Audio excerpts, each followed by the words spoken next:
Wakil Gubernur Aceh Haji Fadlullah SE menegaskan bahwa program Makan Bergizi Gratis atau MBG merupakan salah satu fondasi penting dalam memperkuat sumber daya manusia Aceh, sekaligus menjadi bagian dari upaya pengentasan kemiskinan, stunting, dan ketimpangan sosial.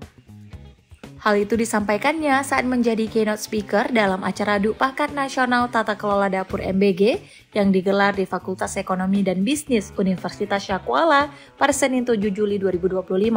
Menurut Fadlullah, MBG merupakan salah satu program prioritas nasional Presiden Prabowo Subianto.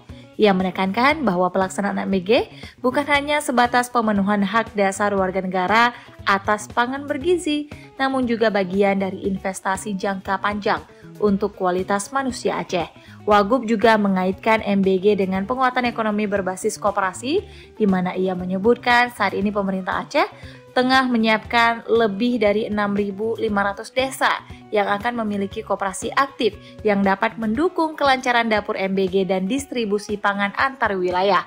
Acara Dupakat ini dibuka oleh Wakil Rektor Bidang Akademik USK, Profesor Agus Sapti. Ia menyatakan bahwa penyediaan MBG secara berkelanjutan membutuhkan perencanaan matang dan keterlibatan banyak pihak, termasuk perguruan tinggi.